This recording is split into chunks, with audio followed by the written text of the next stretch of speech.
push yourself to show that you're different and get noticed. Social media is a great way to do it. I realized the best style frames I did, it was when I didn't think about how to animate them. I just really focus on the composition, like thinking I'm not animating this.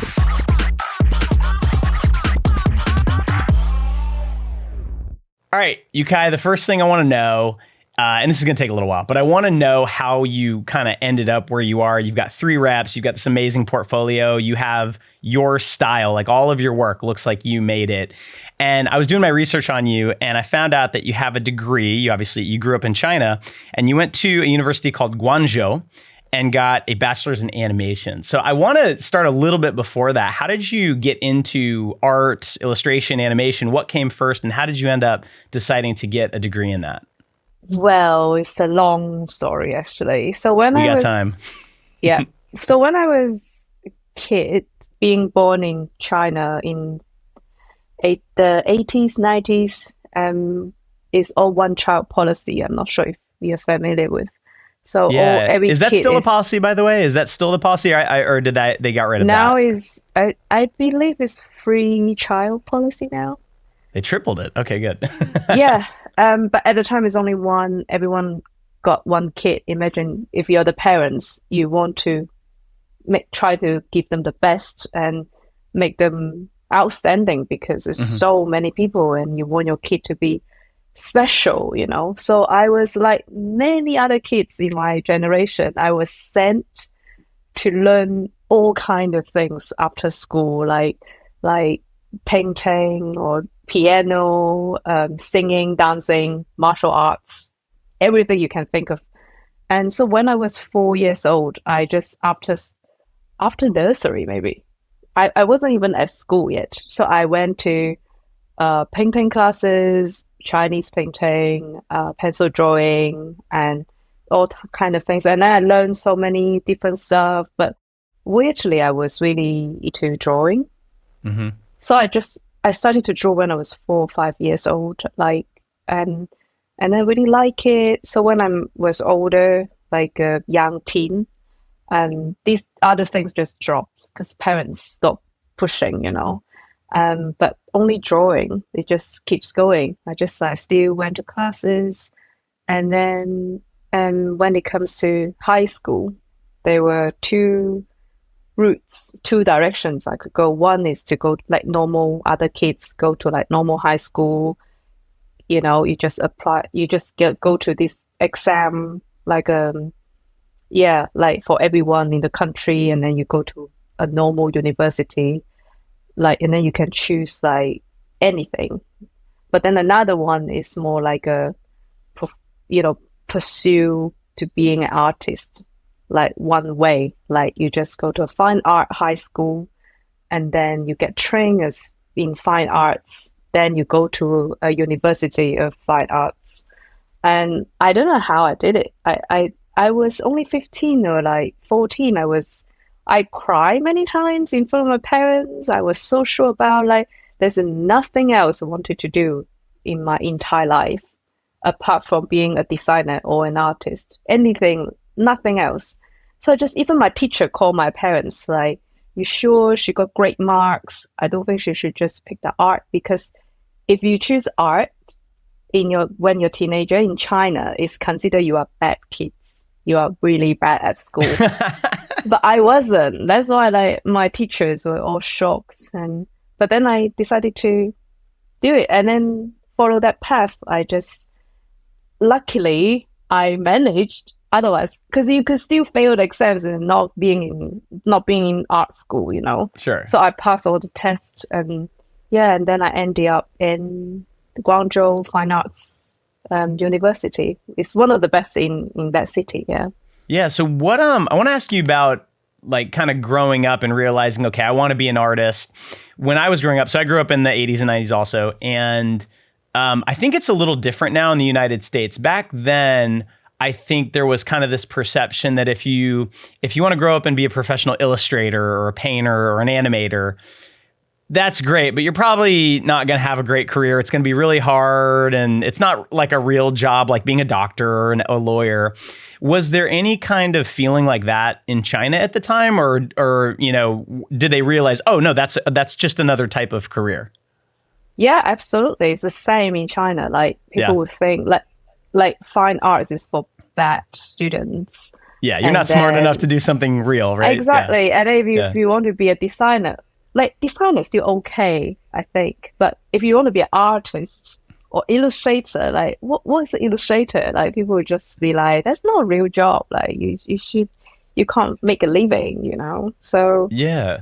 I think still don't know why my parents were so confident or let me do this. Because a lot of Chinese parents, they're more conservative, you know. But Yeah, that makes sense. mom just said like I really love it, like I really like into it. She saw me like drawing all the time. Imagine like I was 13 or 14, but I didn't go out much. I just like stay home and draw, and so she could see I really love it. So Yeah. I think Okay. that's why. So you get into Guangzhou, and you're in that program at the time, because now you live in the UK, and you've been working there, and you ended up getting additional degrees from a school there. Did you know when you were going to college in China that one day you were going to move and leave the country, or like, and I guess I'm also curious about like, what do the job prospects look like in China at that time for someone like you that, can draw and you get an animation degree? Were there a lot of jobs like that? I mean, is the industry really big and kind of established there, or did you know you're going to have to leave to make a living? No, it was actually really big. Like when I was, because it was a 4 year degree. Because when I was in year two, I was already offered a lot of internship opportunities. And when I was in year three, I was already offered a job in Tencent, the company created WeChat. Hmm. And so it's a lot of IT companies and gaming companies at the time. Even Huawei was like, it's a lot of people like looking for jobs. Like it's like the Silicon Valley in like Yeah, those are huge in companies. Yeah. China. Yeah, so you can get really well paid job and work for those companies. But I think like because at some point in my degree in China, I felt like I needed more time. I needed more time to think about what I really want to do. And because I think the first 3 years I was really struggle because the training of my university in China is really focused on the skills. So it's a lot of technical training. Like we learn all the programs. Like well, it was quite old now. So it's 3ds Max and Maya and all the Adobes, like After Effects and Premiere. And I just like there's no time for us to think about what we really want to be, like what position or what role we want to play in animation, because animation is such a big industry. Like you can be anything. Like and I just so when it comes to like what exactly I enjoy doing, I just couldn't find myself in any of those courses because Hmm. I try 3D, I try this, I try that, but and then when I think it was nearly year three, I just got this optional course, so we can choose a secondary course. So outside of animation, we can pick any other course as like a additional thing to learn. And then I signed up for illustration, and I felt different. I found something like, oh, I can just create, like, I don't need to think about how to animate this. And I just focus on the composition. And the project was like, it was a children's book. So I just create my own story and then I illustrate each story.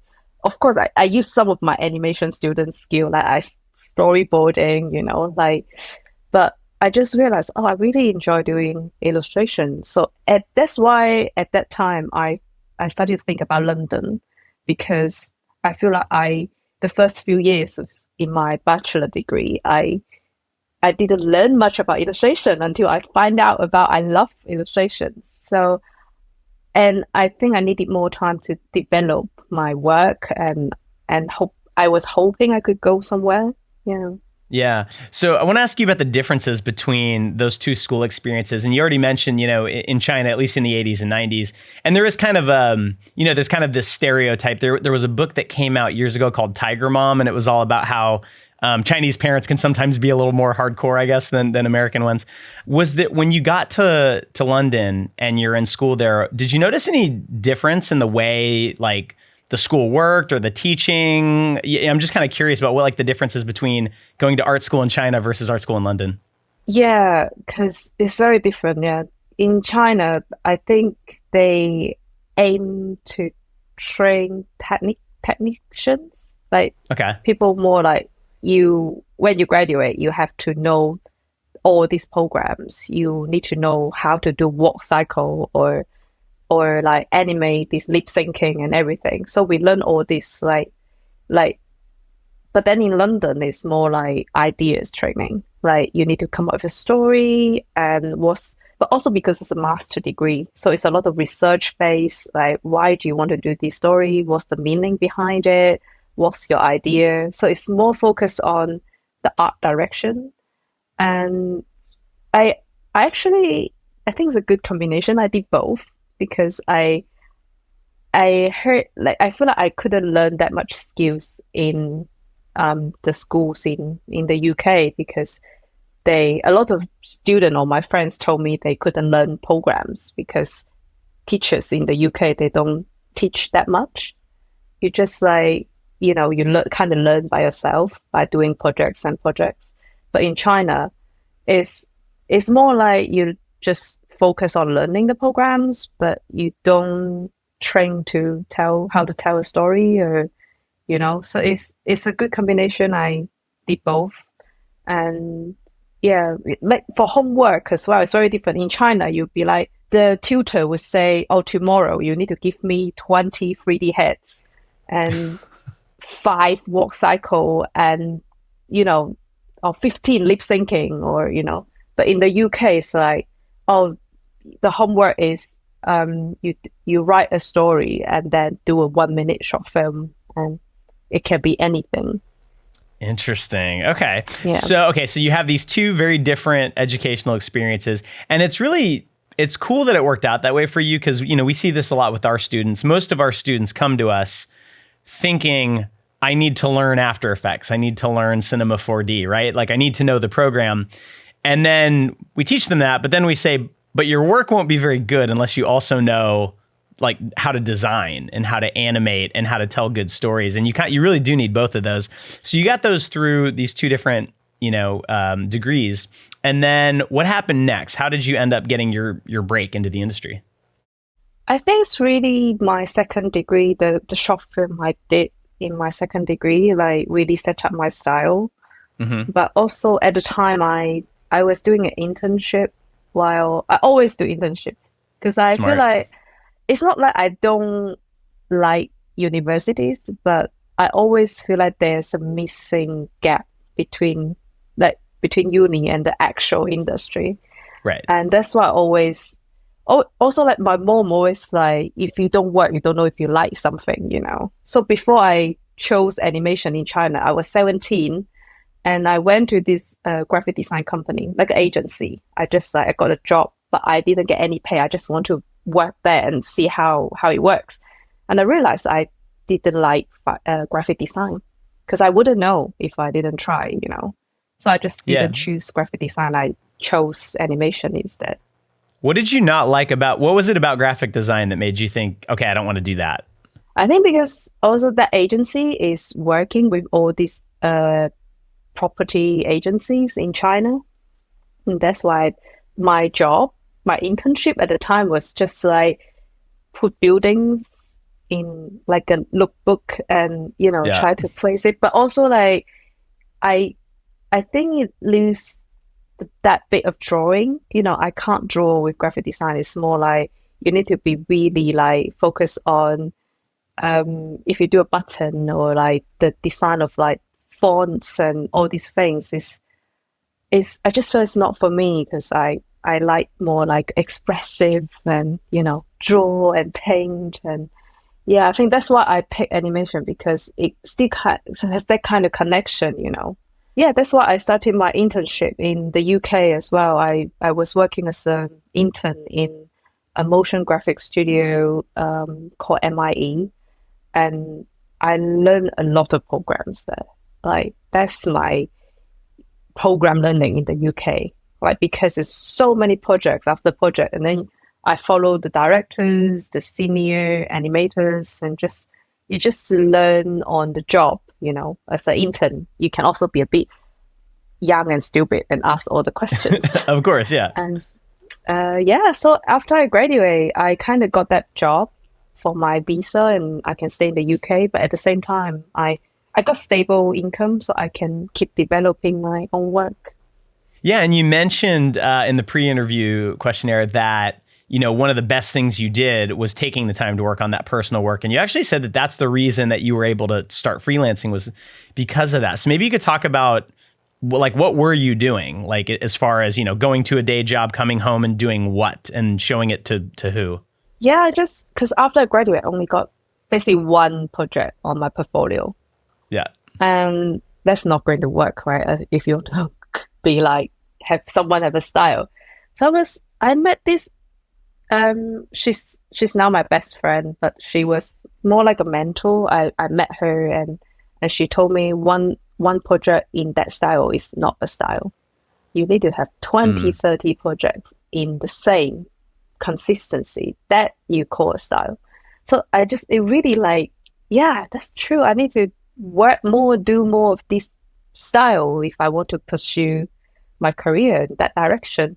So I think that gives me a lot of passion and ideas, and I was also young and fresh, and I didn't need to sleep that much at the time. Right. And so after work, I just like started to work. I took like really small jobs, like jobs almost like no paid, but I just want to get the opportunity to train my work to have a brief so I can work towards it and, give myself some tasks that I can build up my portfolio.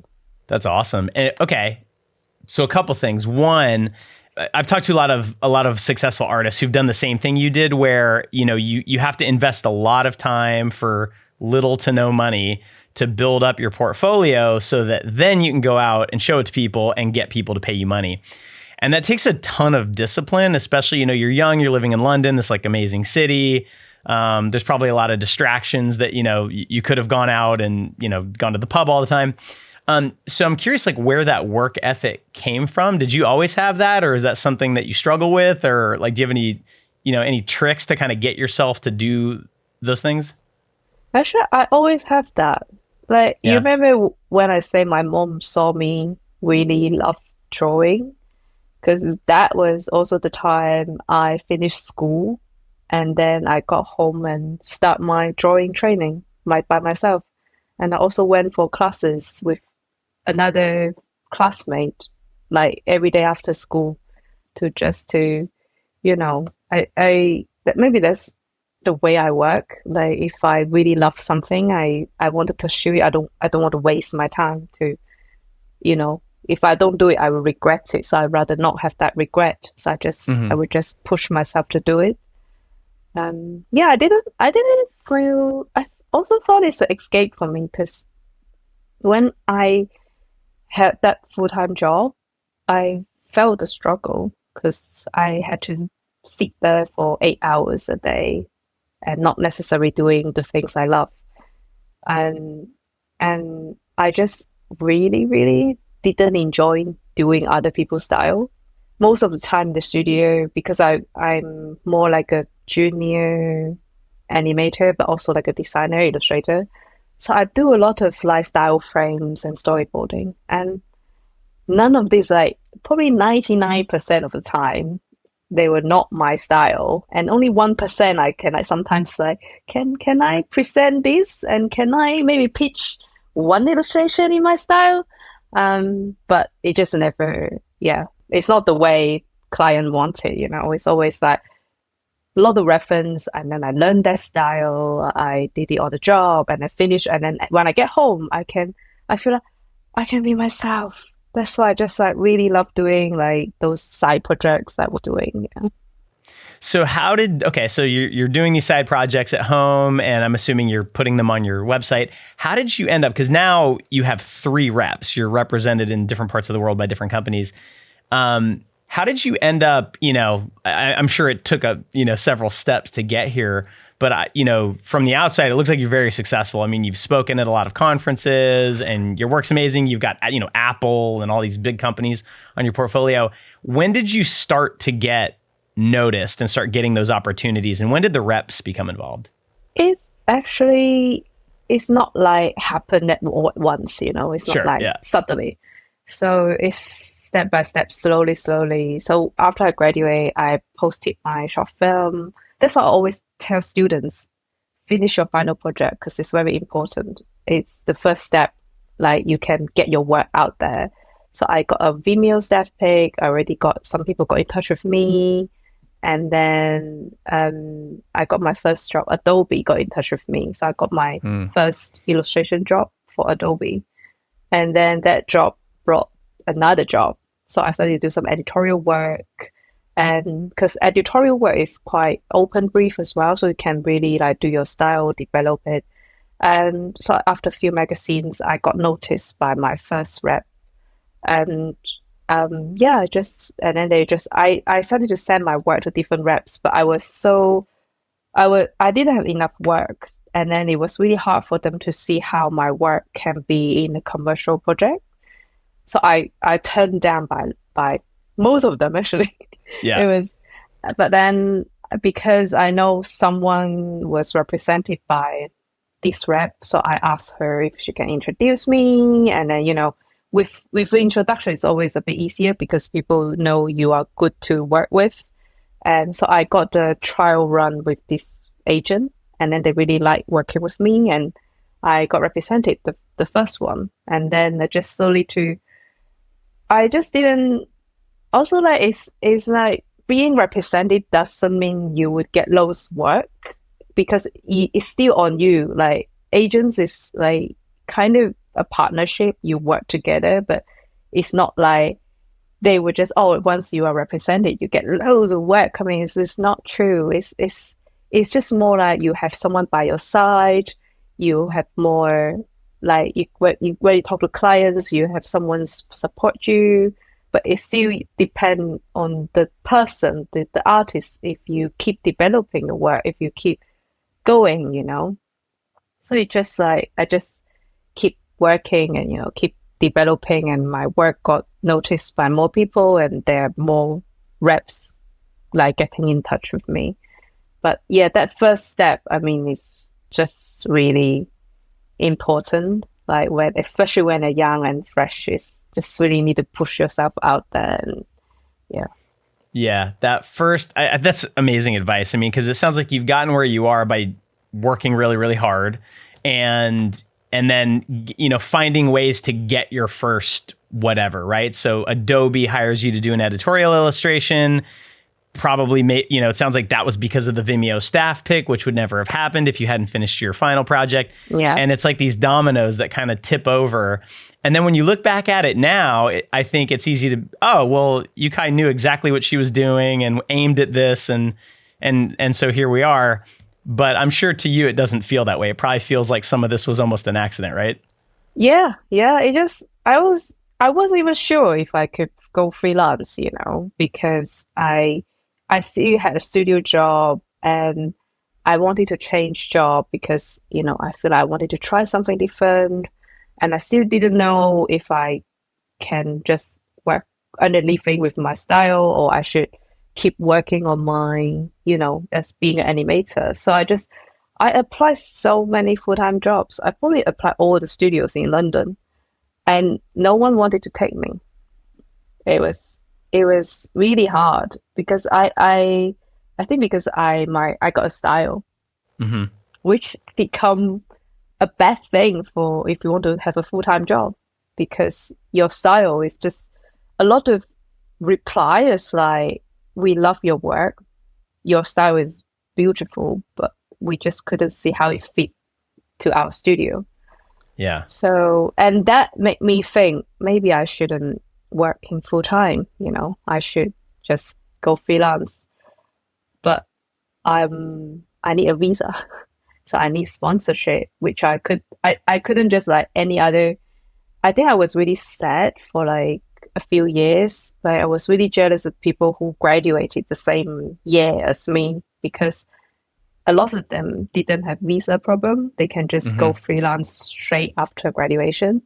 I just like if I could do that, I just always tell myself if I could do that, I probably my career would take off like 2, 3 years earlier. I don't know. I just always feel like I was really sad at my full time job and always like jealous of like other people's portfolio and But like you said, it's just those little experience led me to you know be really like I just need to go freelance. I have to. Is I can't. I will never, never, never go back to full time. Yeah, so that's interesting. I mean, there's a lot of artists, the same situation in the United States where, and other countries too. But I mean, I've helped artists get visas, and in the U.S., there's like different kinds of visas, and there's ones that you can get to freelance.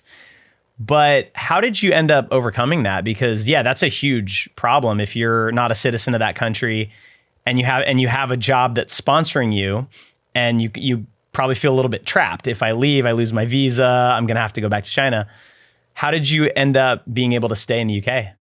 Yeah, it's like because I even look US. I did Yeah. that too. I went for job interview in Google, like, Oh, but cool. they didn't. Yeah, they didn't take me. But they flew me all the way there. Did the interview. I applied a lot of studios in the state, and but like I said, no one. I couldn't get a job. Like it just, I'm just not like fit for any full time role. And but luckily, when my first job, the studio was shutting down because there's some issues between the founders. They decided to close it. So that's the time I have to leave. Like I either find a job in a month or I go back to China. But then I just like started to think about look a bit outside of London because it wasn't an option for me because I always want to stay in big cities. But I just like, maybe I just look a bit outside. Maybe there's other opportunities. So this studio in Brighton, they really like my work. They've been because I did these side projects after work. They noticed my work, like, and then they really like my style. It's like you have really strong style. And then at the time, that studio is really small and new, and they were like, we are looking for someone who can be the director and have some sort of style to they can work with. So I just become a junior director. They hire me not as animator anymore, but as a junior director. So when I was yes, I they sponsor me like it was just amazing. I was surprised like someone would do that, but because it's a smaller city, it was really hard for them to find someone good. Hmm. So that's why the my boss was really open to sponsorship and he did all the like it's I just really like appreciate how much he did for me. He just applied the license and paid for everything and it was a lot for a more small company to take on. And yeah, but then I got that job and I started to like be able to work as Yukai do a bit more. Like actually become like 50, 60% of the time I can pitch my style. I still work like I still do other styles, but that was the time really like they really put me forward as like because for me like if you don't push me I don't want to be step up but that was the time I got this opportunity I could be a bit more and at the time I already got quite a few short films for the TED Ed series and lots of editorial work and and then I started to get my own clients and to a point that I had to talk to my boss like I'm getting a this job and the budget is okay. What do you think? And he was like, let's just bring it into the studio. Let's do it together. So I started to take projects. People approach me to want to work with me, but then I take in the studio for the production.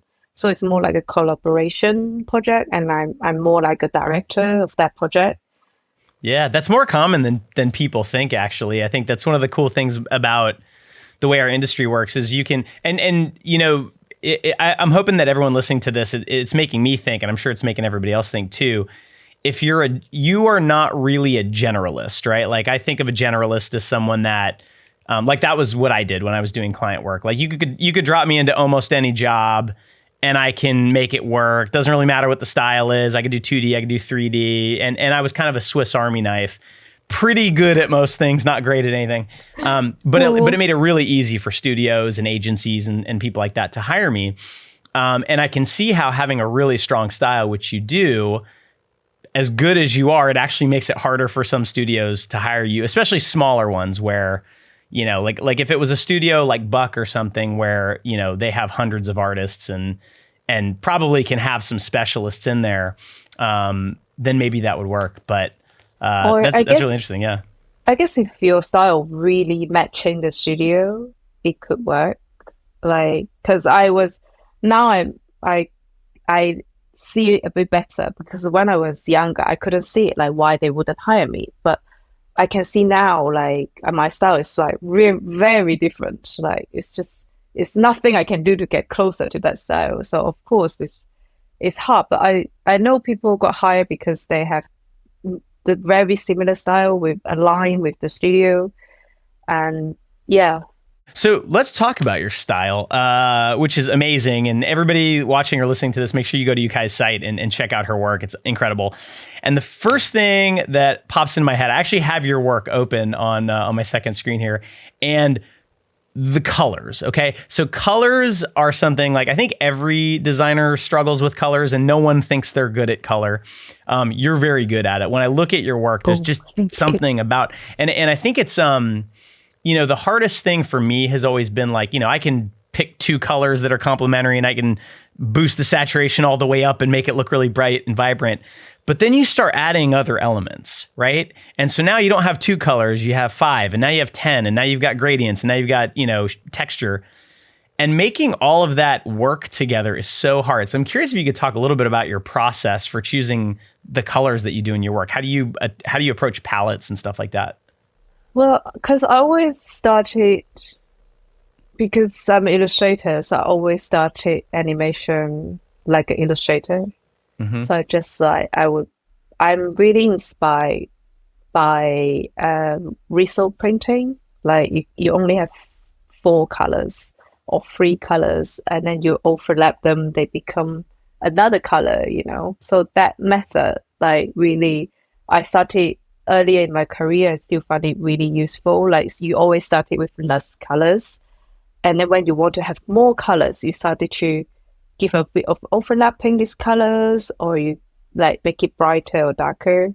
But I would, after sketching, I always lay out the color roughly first to see what works. Like it takes time, but I don't go straight into final when it comes to style frames or anything like that, because when you get into too much details, you can't see the bigger picture of the whole composition.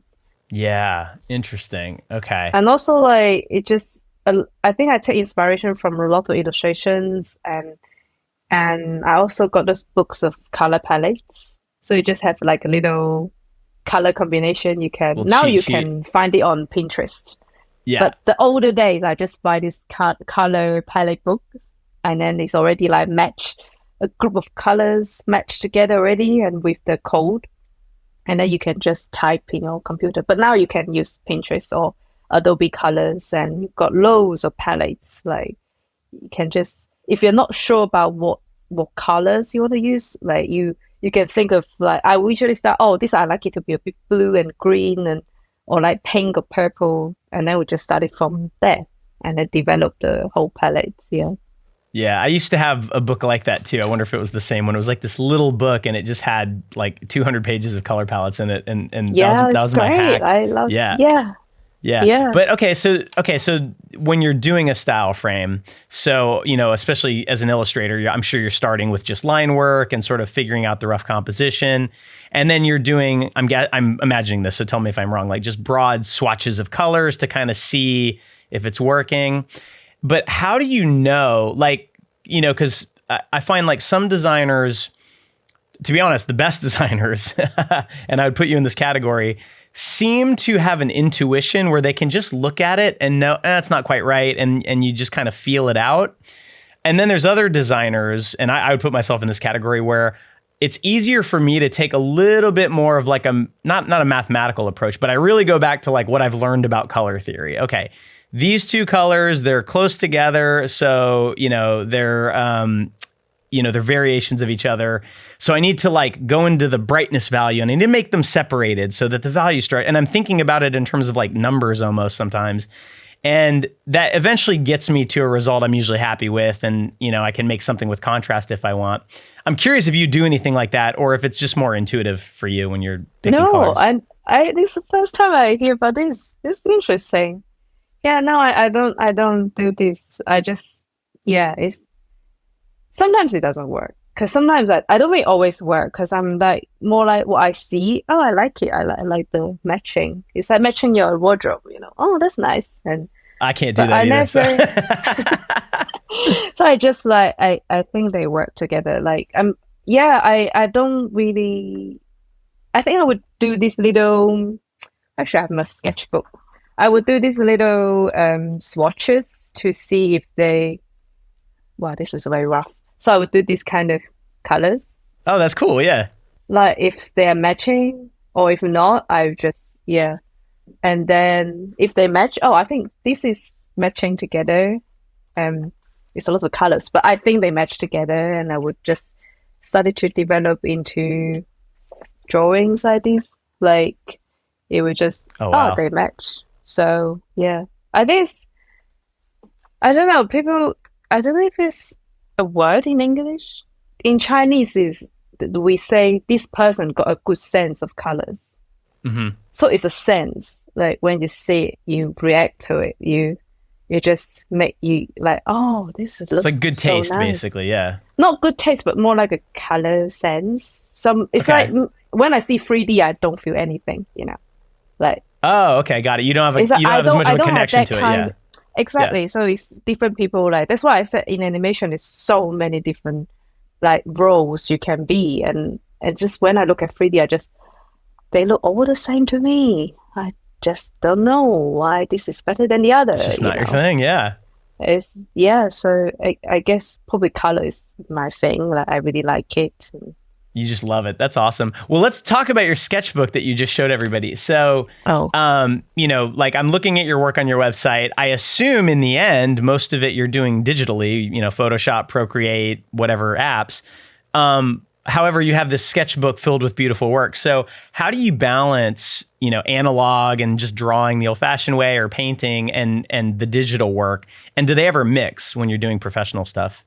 All this talk of illustration may be getting you fired up to try it out for yourself, and if you're looking for some help getting really good at illustration, you may want to check out Illustration for Motion, our 12-week course featuring the unbelievably talented Sarah Beth Morgan. You'll learn basic drawing skills, work on abstracting your images, practice adding color, texture, and perspective to your work, and you'll complete a series of real-world challenges to test your new skills. As with all of our guided sessions, you get unlimited feedback on your coursework, access to our motion design community, monthly live streams, and verified credentials if you complete the course. It's an amazing way to level up your illustration skills, and all of the information and session dates will be at the link in the description. All right, back to Yukai.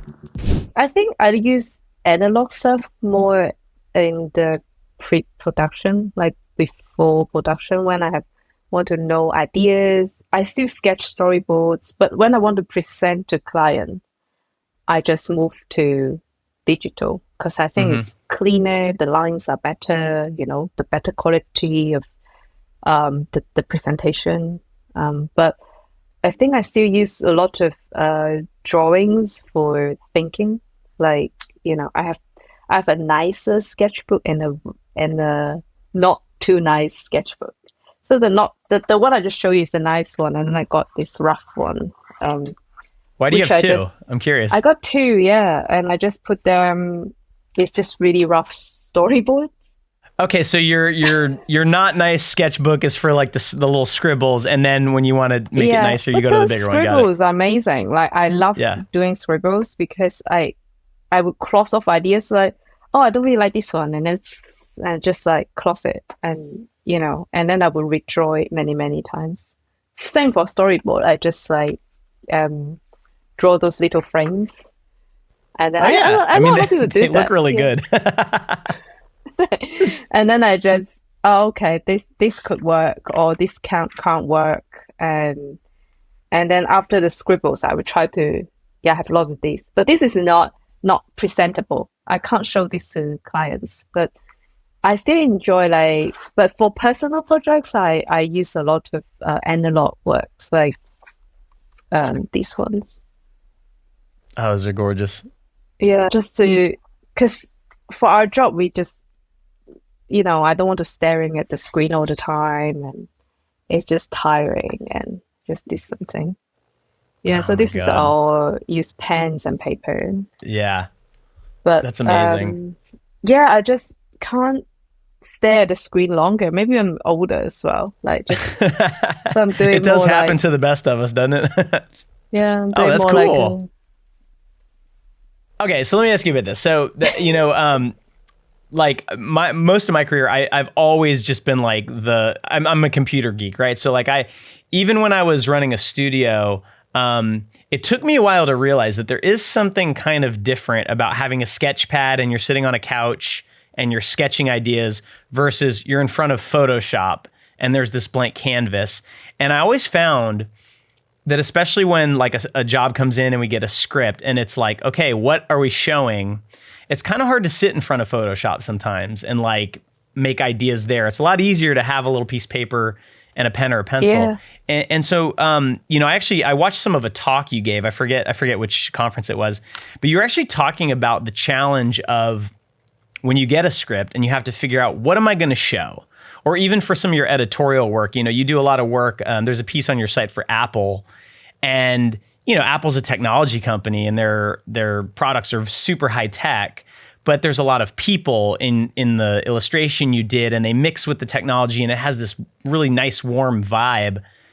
How do you come up with the ideas? What's your process look like? Are you starting with like 10 ideas just roughly scribbled, and then you're moving into your nice sketchbook, and then you're moving into photo? Like how do you get from, okay, Apple telling you need this, we need this, make this for us, and then you have to come up with an idea? Like how do you start that process? I mean, Apple's being Apple, they were really specific what they wanted. Oh, okay, they just told So you. yeah, so probably it's not the best example to, but they just specifically say they want people with their products. These people need to be roughly like the work I did for Adobe. Like it just referenced my previous work. But like if there's a script, like you said from that talk, if it's just like a piece of text, like a document, I just I usually like to print it out. I like to print out text. Like you said, it's nicer to just be able to pick a pen and then you just draw next to it rather than a Photoshop screen. So I would just print out the text and then I do marks. I break down, if it's a script, I would just break down those lines with, usually if like, let's say it's a video explainer, with voiceover, I will always break down the voiceover, which lines can be visually interesting and which line can be a bit of like a transition line, like just to, I think my thinking process as well. I think a lot of people do that too, like just instead of writing stuff, you sketch down stuff to show your ideas, to remember what you think about. So I just draw little scribbles next to the text and slowly to see how they can be turned into visuals. Okay, and so let's say you get an explainer video, and here's the script, and you Yeah. end up with a bunch of little sketches, and in your mind you kind of know what they're going to look like, and you've got like 12 or 18 of those. So then what happens? Did you then turn those into style frames, or is there like another kind of intermediate step where you're building up detail and stuff like that? Yeah, it would be probably 2, 3 more steps. I would just print this storyboard frame. It depends on what's the video ratio. I would like to print out the exact ratio of that video, the final, so I can work out. I got the ideas, little ideas there, but I still want to see how it would look like in the actual frame ratios. And so I would put them in those boxes and, oh, okay, if they look okay, but still like I can still redraw at this stage. Like, oh, I don't like this. Maybe I need a different idea because it doesn't work in this kind of frame. And then I would just redraw and redraw until I am happy with that frame. Then once I'm happy with the whole set, I would start to move to digital. So it's a lot of analog steps before actually going into digital. Yeah, you're getting your ideas out and working out the framing, and then you go into digital. And when you go into digital, what are you using these days to do most of your work? Are you using Photoshop, Procreate? Yeah, I like to do sketches or storyboards with Procreate because it's easier. Like it's just quicker with iPad, and then I would have this storyboard template, or like for illustration, I would have a PDF document to just present to client. So for this, I just move back to my Photoshop to do some resizing or like, adjustments, and then use Keynote and to put this together. Okay, so then when you're in like full blown design mode and you're designing these frames, your style has a lot of detail in it. Like even some of the animation stuff, there's textures, and they may have complementary colors in them, and that's inside of a shape, and then the shape is part of a pattern, and then on top of that, there's something else. And you seem to have an ability to, even with all of that detail and a lot of things moving, the viewer always kind of knows where to look. And when I look at your work, I see, some of that is just using animation to sort of say, hey, look at this, don't look over here. But a lot of it is composition, and it's your use of color. And I'm curious if you have any insights or any tricks you use to know when you've made something too busy, or when, if you're working with an animator and they animate one of your designs, how do you know that thing that's moving is distracting, make it stop moving, or we need to tone it back or something? Never thought about this. Just, I think because working with my style for so many years, I was trained for it. Like you just have the eye. I'm sure if someone asks you like something you've been working on for a long time, you can tell immediately like, oh, this is too much or this is too not enough.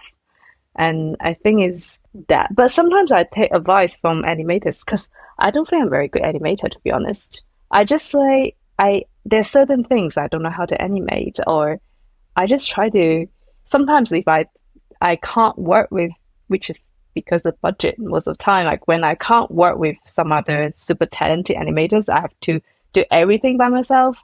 I would just try to be a bit clever about not animating something, but like there's, I'm not sure if I did one of those illustrations. I only animate the water lines, the lines of the water, and people love this. Like they said, "This is brilliant!" Like you do this because I don't want to animate anything else. I think it's just I was also exploring like, if the animation is simple, can I use a more complex design to make up for it because it's not enough movement?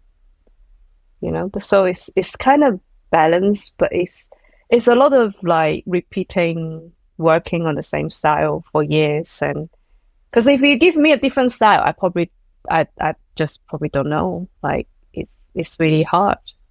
Yeah.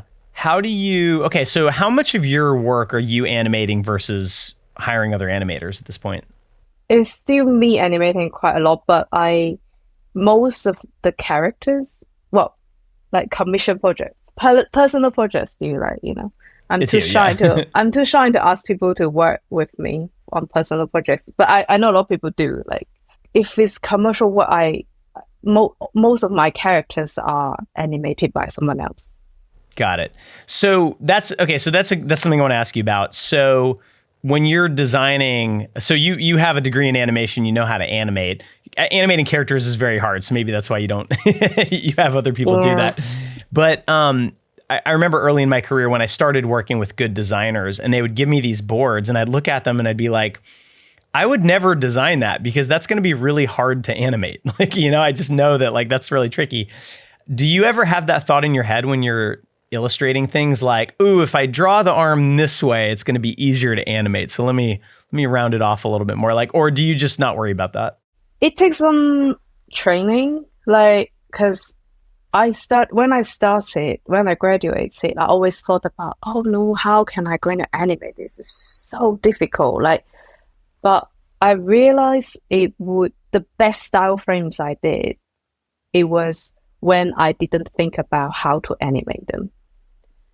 Because I just really focus on the composition, like thinking I'm not animating this, how it would look at its best, like what would look the best in this frame and scene. And then we can figure it out later.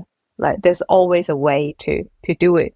And I think I just try not to think about it, because I realized after so many years, there's always a way. There's like no matter what level of animation, there's always a way to make it move or make it look like moving. And because I did this, there's this TED Ed lesson about the universe I did like long time ago, and it was pretty just like that was the time I was a junior animation director in that studio in Brighton. So they took this project on, but because the budget is very small, I could only have one team, like one animator to work with me. So two of us animate this 4-minute long animation.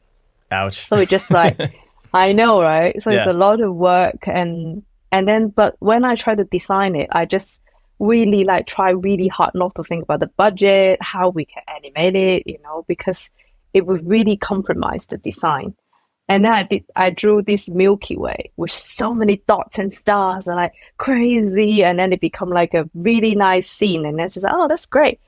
But then when it comes to animation, I just one day I didn't know how I came up with that. I just layered the stars in 2 layers, and I thought it would be the really hard thing to animate, but it actually turned out okay. It was fine. I just layered those stars in 2 layers, one moving further and one moving close, like just 2 layers doing this, and they look amazing. I was like just doing testing in After Effects, and it's like that's enough. Like that's because the level of design details, it kind of make up for the simple movement. The whole scene still look interesting. So I think it's probably for the best not think about that.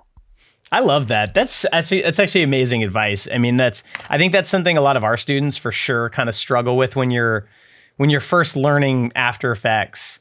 You kind of become constrained by what you know how to do in After Effects. And so if you're not careful, it will constrain your ideas even when you're outside of After Effects, because you're like, oh, I don't know how I'm going to animate that. And I learned that lesson too early in my career. Like there's always a way to do it. And, if unless you're Tendril or something, and then no, you really have to go into Houdini and actually make the thing, the way it looks. But yeah, I mean, for 2D especially, there's always hacks and how did you pick a lot of that stuff up? Did you learn that stuff when you were working, or was that some of the stuff that you learned in school when you were learning all the software? No, I feel like of course I know the program, I know the softwares, I have the basic skills, but I still Googling or YouTube, like how to animate this, like for a specific thing. I remember like one project I needed to animate fireworks in After Effects. I just had no idea at the time how to animate fireworks, and then I learned about repeater. I didn't know how to use a repeater for like probably the first 4 or 5 years in my career. But then when you get a job, when you have a project, you especially now with so many videos, there's always a thing you can learn how to animate. And I think that's also the best way to learn a software. Yeah, I agree. Like learn, there's kind of a foundation you need. And then after that, It's like, you don't have to learn the rest of it until you need it. And you can learn it right then a lot of times. Yeah, but unless you're really like, I sometimes really like don't know how people do it. Like some people just really into those new plugins and, really into like find the best way though to animate stuff and learn it and then, testing it. It's just not for me. But if you're really into it, I think it's also nice to know. Mm-hmm. Well, it makes me think of, I think for a lot of the artists that I interview on this podcast who are like you, like really artists, and if you look at your work, you see the art background in it. The tools are really just a means to an end, right? Like if After Effects didn't exist, you'd use something else and you'd get the same result. It's not about the tool, but I think a lot of people, especially when you're a beginner, it's really fun to learn these tools, and you get that satisfaction when you I figured it out, I made it work. But it's a double-edged sword, I think. And I think what you said really stuck with me, that, if you're worried about how hard it's going to be to animate, it won't be as good, right? You just can't worry about that. And I'm sure that probably takes years to kind of beat out of your brain. Yeah, it's really hard because that's the question I always ask myself when I was an animation student. Like, that's why when I started to learn illustration, I just realized in illustration, like my work can look like this. It looks so different from when I try to do animation, but it's just because you don't have you just be focused on one thing per time. Mm-hmm. Yeah, it's just whatever the final image is. Doesn't matter how you got there. Yeah. Whereas in animation, it does. Yeah, if the arm looks better like this way, why don't you put it that way? Yeah, exactly. Okay, so let's talk about briefly AI, and I'm really interested to talk to you about it because your work doesn't look like there's a lot of AI images being posted and videos, and the technology's crazy. But most of the images, they look, first of all, you can tell a lot of them are generated by AI. But even the ones that you can't, they're either realistic or they look like 3D or something like that. I haven't seen very many AI generated illustrations that look anything like what you're doing. And so I'm curious, and you're a real illustrator, so you're drawing on pencil and paper and colored pencils and ink and stuff. So I'm just curious what your thoughts are on what's going on right now in the art world with AI and these tools. And there's kind of two sides. One side hates it. One side thinks it's awesome. Where do you kind of land on this? Yeah, I am really torn. Like, I feel like it would be a great tool for a lot of artists, especially animators, because we spend so much time, doing a lot of works and hours of hard work.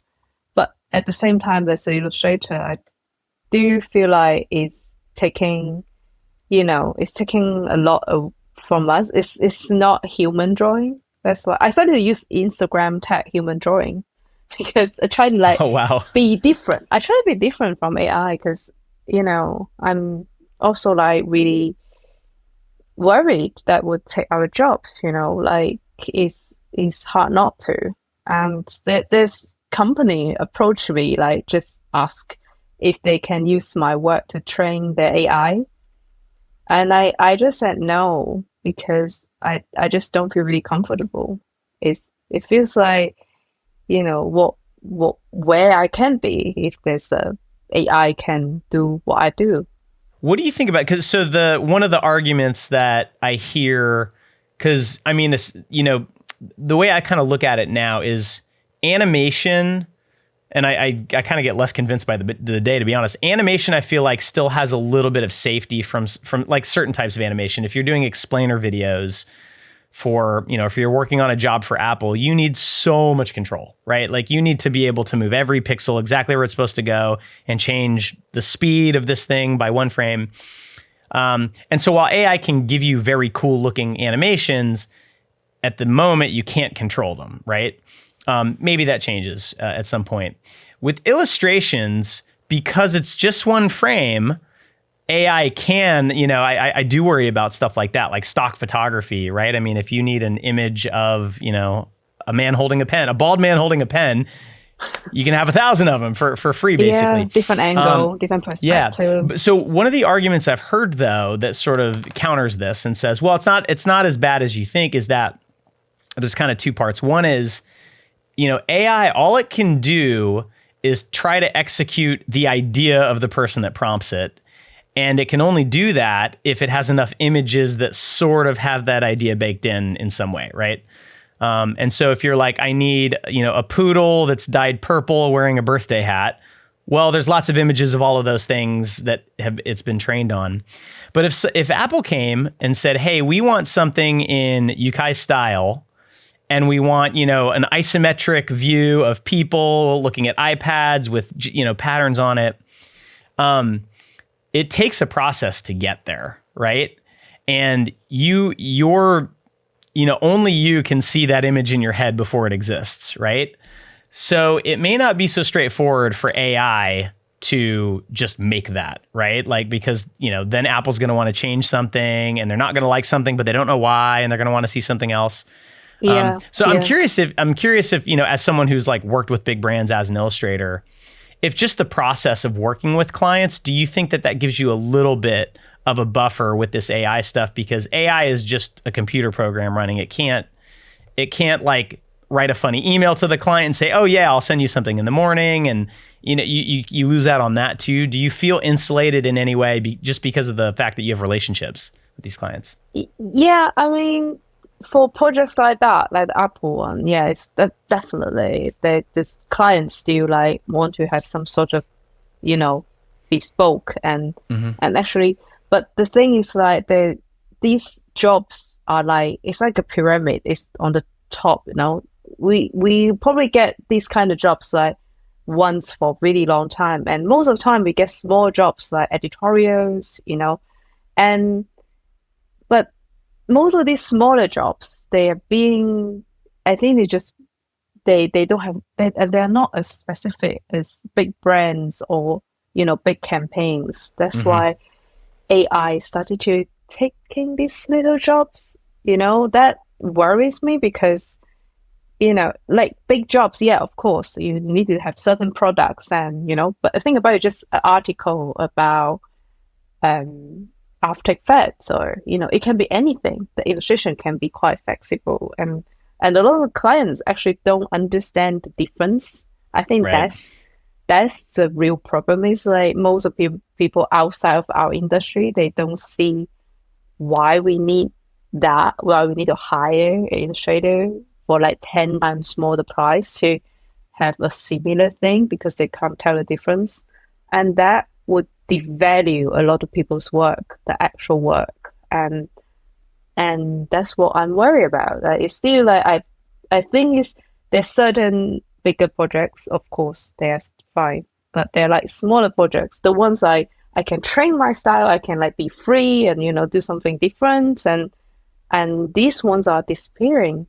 Yeah. And what do you think about this too? The thing that worries me the most about AI, it's exactly what you said. There's a pyramid of work, right? And at the top, you get big budgets, big companies. They're very specific. You're working with 10 clients and they all want something different. And it's hard for me, at least at this point, to imagine an AI being able to just manage all of that. Yeah. However, those jobs at the bottom, you mentioned when you were, when you had your first job and you were doing personal stuff on the side and you started getting, you said you were working for, doing freelance work for basically no money. You were just trying to get more experience doing it and work on your style. And those are the types of jobs that I worry will go away potentially with AI, because those clients often are, like you say, they don't have the same taste, or they can't discern Yeah. really good work from bad. And that makes it harder for new artists to get in. If you're already established and you have a reputation, I think you're probably going to be okay. But how do you think new artists can get their big break if those jobs go away? Like, if that was like worst case scenario, there really isn't a lot of that work out there on Upwork and Craigslist and these other sites like that anymore, because everyone's just using Midjourney. How would an illustrator get to where you are if they were starting today? It's a very good question. I guess I think you just need to embrace sometimes what's happening in the world, like what's going on, and push yourself to. I think like social media is a great way to do it. Like, you know, put yourself there, show that you're different, and get noticed. And I, yeah, for AI, I think there's a thinking behind this. Like, that's why you probably noticed more this year, a lot more people showing their process, like what's behind the scene, and that's something you can show. Like, as you can draw and you can show, oh, this is my sketch. This is how this idea come to become this final idea. Because sometimes even like when I look at some other artists' works, you see this AI, or but then when I scroll, I like, oh, okay, the sketch and, you know, the process, and I noticed a lot more as well, even including myself. I started to post more of my process, like working in progress, my sketches, coloring, and then you see, oh, that's nice, that's cool. So I think that's something to show the human side of your work, like show you actually come from pencil and pen, and if you can make stuff with a maker, just make the object, make some stuff, and but for animation, I don't know. I think it would, like you said, it just maybe one day there's certain animation still okay, but it would slowly AI can do a lot of stuff. It's going to be interesting. It's going to be interesting. I'm watching it very closely, obviously. And every time I'm like, I can't imagine it getting much better than this, than some new thing comes out. And it's I was incredible. listening to one of the podcasts on your podcast. Like, I think like I heard some interesting opinion to think AI could be a great tool. You just, why don't you appreciate it, use it, and like probably I'm just a bit conservative. I'm not as open as other artists or animators in the industry. Like it seems like some people are really like enjoying using AI. Like I don't know. Like it's I have mixed feelings. It's really I still don't know how to navigate. Like, Yeah, I think it's, my take is that, okay, so I'll use School of Motion as an example. If our YouTube thumbnails on our videos looked like your work, I would love that. The problem is, it's a YouTube thumbnail. We can't hire a designer to spend a week, designing the perfect thing, right? So what AI is really doing, in my opinion, is it's basically taking projects that in the past would really just not have the budget to make it look half decent, right? And so you would you'd get someone on Upwork, or you'd use Canva, you'd just do something really fast, right? But now if you have an idea and you get good at prompting and you have a little bit of Photoshop skill, you can make something pretty cool looking, right? And so it opens up the lower end to basically looking nicer and being able to be more creative with it, because I know a lot of people they don't like using the word creativity in association with these tools, but the truth is that the tools only give you what you ask for. And so if you have a better idea that you're asking for, you'll get something back that's better. And there is kind of a skill to prompting too, to get things better. And so I think that the low end of the market ends up suffering. But hopefully what ends up happening is that just means everyone's got to get better, right? Like because I also thought about like mixing media, like because the trend of animation in the older days, you can just tell, oh, this is 2D animation, this is 3D animation. But now, like, we even got client asks, what's the difference of 2D and 3D? You probably would laugh at that too, like, oh, why you can't tell? But well, how would why would they know? Actually, when you look at Instagram or YouTube, a lot of animations, you can't really tell because it's a mix of so many different techniques. And I think that's probably a way to go to be different from AI is you can mix the different things. You can use hand draw brushes on top of 3D model. Like everything like this would make you, like you said, would make you better. Like you push yourself to be better. Yeah, but there's another scary thing. Back in China, there are AI classes, AI courses. You just instead of learning to be illustrator, you learn to be an AI prompt. Like you learn, like you said, you can learn to be a better. There are courses people started to join this course instead of actually going into training, be an illustrator or animator, and which is also what this would lead us Yeah. It's weird to think. I mean, if, I think there could also, I don't know, I was kind of predicting that with all this AI stuff, and it makes certain types of styles really easy. You can just, if you want something that looks like a 3D render, you can get that, that's pretty easy to do. But if you want something that looks cell animated, right? If you want something that looks like an old anime film or something like that, much harder to get that kind of stuff. I mean, the models are getting better and better. So I thought maybe there'd be like a renaissance of hand-drawn looking stuff as a reaction to AI. I mean, the same way that, I'm probably going to screw up my art history here, but, impressionist painters were kind of reacting to the realism of what came before, right? Because paintings were like essentially trying to be photographs for a while. And then all of a sudden it's like, oh, well, we can just make everything abstract, and then Picasso kind of takes that to the extreme. Maybe some artist out there is figuring out how to do that in the context of AI, right? Like AI makes everything look pristine and perfect. And maybe there's some style that, someone will figure out where it's like, oh, AI is terrible at that. And so everyone wants that now, Yeah. Yeah, that's interesting. Yeah, yeah. It just reminds me of that film of Vincent van Gogh. It was fully animated by oil paintings. Yes. Yeah, I remember that. Yeah, so you think about that, like now, people probably can't tell the difference, like because it could be done in AI, and yeah, we'll see. I guess we will see. I know. Like, we're both I can tell we're both kind of like circling this, like, what do we do about this? But it's really hard to react immediately. I think it's really hard to just, because how we were trained, like, and maybe actually it's but like younger generation would know their way. I don't know. Yeah, who knows? Maybe in the end it's better. We'll find out. We will see. So the last thing I wanted to ask you, Yukai, thank you so much for your time, by the way. This has been awesome. And I know everyone listening is going to learn a lot from you. And everybody go check out Yukai's site. It's unbelievable. The work is just incredible.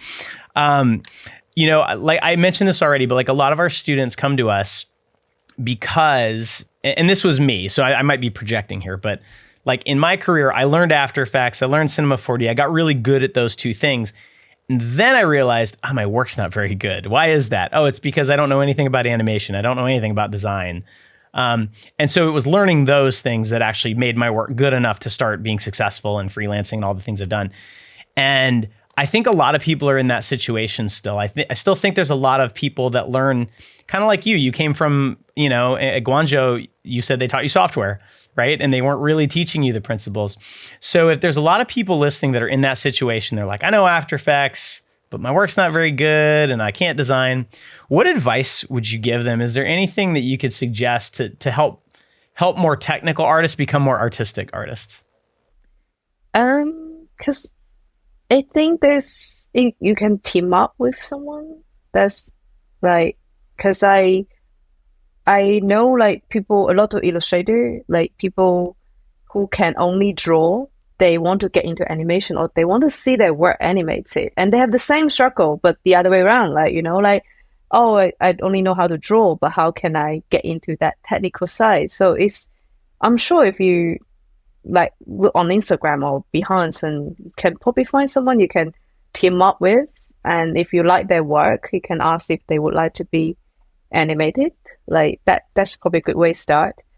Or if you don't want to, you don't want to ask anyone, you just want to do everything by yourself, I think can just I would say do some courses like Domestika or Skillshare. This is really good. They have those short courses. There's one you forgot, Yukai. There's one you forgot though. I know you have a Domestika course, so yeah, we'll put that in the show notes too. Yeah, but it's animation course. So I'm saying those illustration ones. You can I got friends to just teach you how to do one illustration. Then you can just, there is a template. There's some technique of designing and illustrating. You can learn, and then you can come up with your own work. Then you can animate it.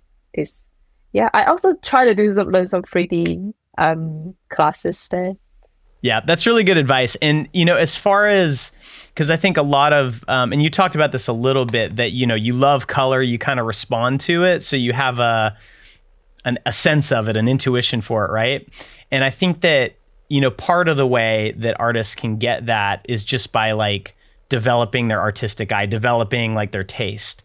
So do you have any thoughts on how artists can just get better at recognizing good work? Like, are there any resources or websites you go to or books you've bought where it kind of changes the way your brain looks at color and imagery? Because it's very personal taste as well. No, I can't say like what is good because everyone see things differently. right? Yeah, but some I things are good, you know? exhibitions and galleries, which are usually really good. But I did have that in China, for example. It was really hard to see good exhibitions in Guangzhou, and so you can go online. I use Pinterest a lot. Mm. Yeah, but sometimes I try not to recommend something on internet or social media, although I always look at Instagram, but I don't find it really healthy, actually. It feels a bit too much Yeah. scrolling, It's and hard to quit it. I get it. yeah, bookshops are really good. I would just sometimes go to, I have a thing, go to manga or Yeah. manga and graphic novel section is my favorite section in bookshops, but you can also go to the art section, look at books.